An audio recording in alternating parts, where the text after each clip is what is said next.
الحمد لله الصلاة والسلام على رسول الله وعلى آله وصحبه ومن والاه ومن تبعه بإحسان إلى يوم الدين اللهم واجعلنا منهم آمين.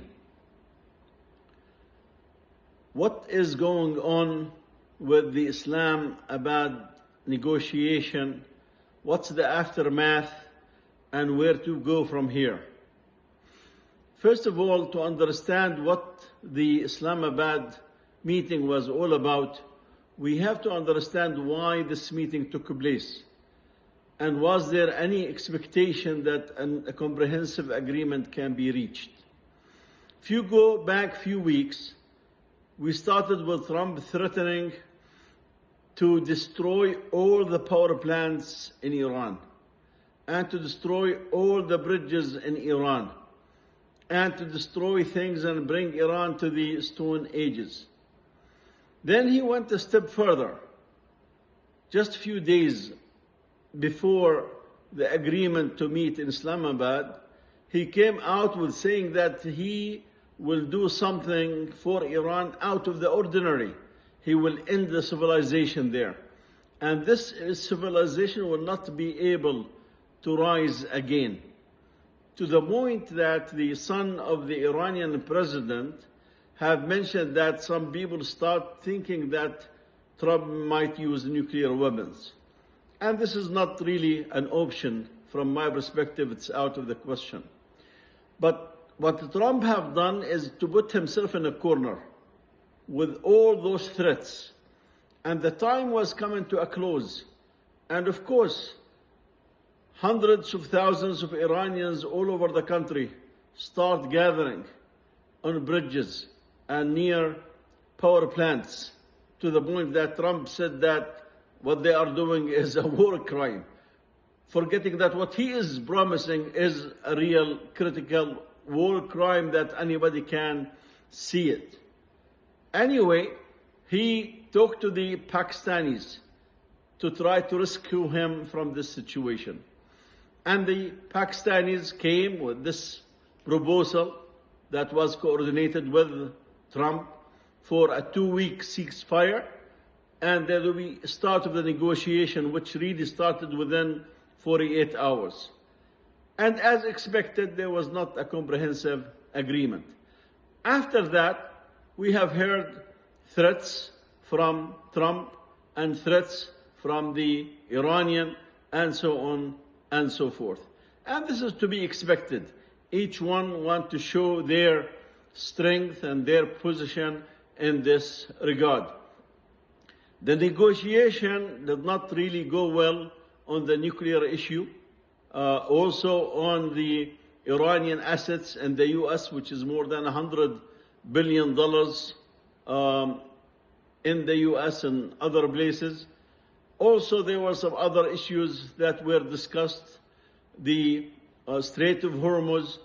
Remember that Trump have told the Iranians that they can charge money for ships that will pass through the Strait of Hormuz.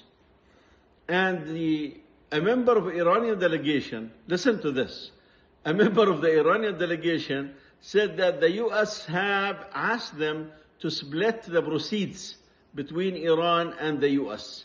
And of course, this is just reflect the fact that the Americans were not serious about getting into an agreement in this regard. The purpose of the meeting in Islamabad was to get Trump out of the hole that he digged for himself.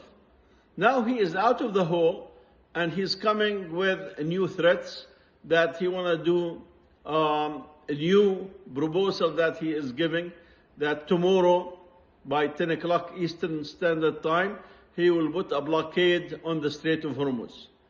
I mean, the Strait of Hormuz is closed anyway. There are a few ships that pass by.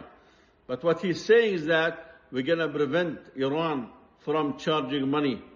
There was contradiction between what Trump have said and what his own army is saying.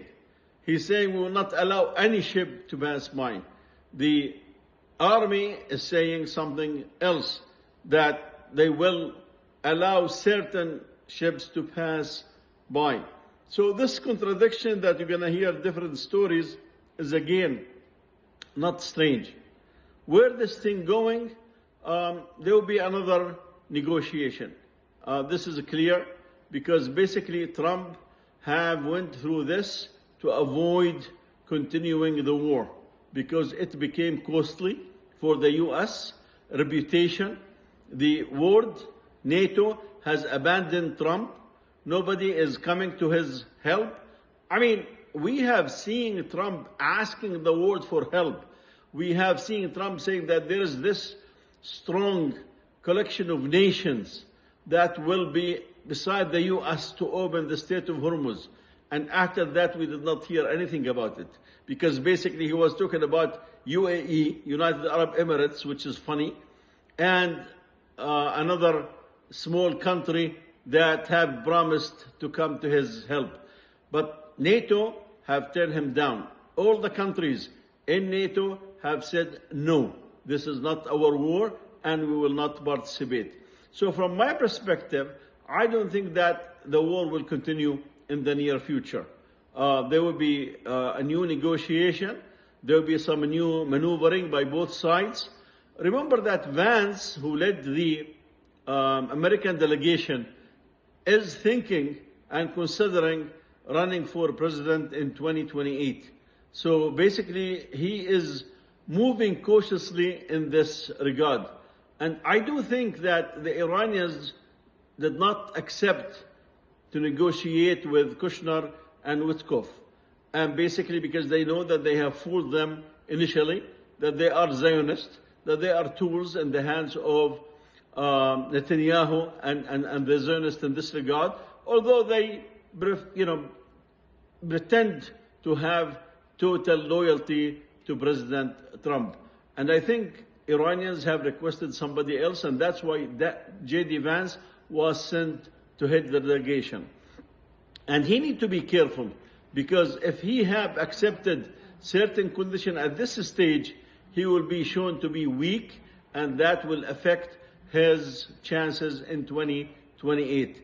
At the same time, if he came very strong and came clearly and saying basically there's no way out, this is finished, we have to go to war, again he will damage his own chances. So he was walking a careful line in this regard. Most likely, as I said, there will be another negotiation meeting between both sides.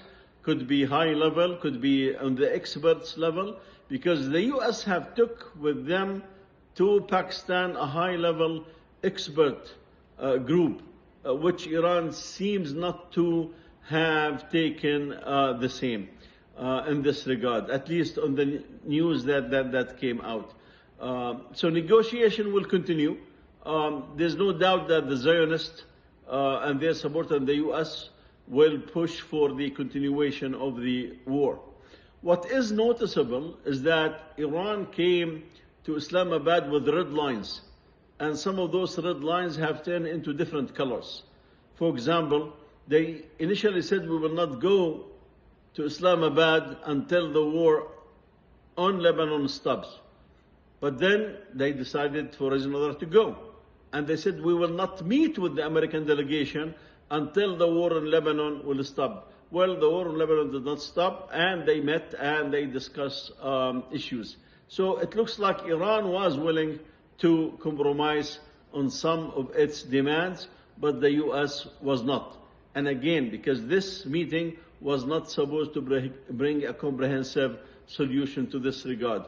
What Trump promising a blockade to the Hormuz Strait would not do much.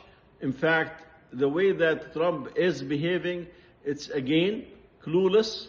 He does not know what to do, and he is trying to find somehow, somewhere, a solution that he can claim victory, and Iran still can claim victory, as was done last week. Both of them claim victory. The Zionists were not in a position to claim victory, although Netanyahu said we did so much damage to Iran. And inshallah we'll see you next time. May Allah bring in the khair and the good for the ummah. Allahumma ameen.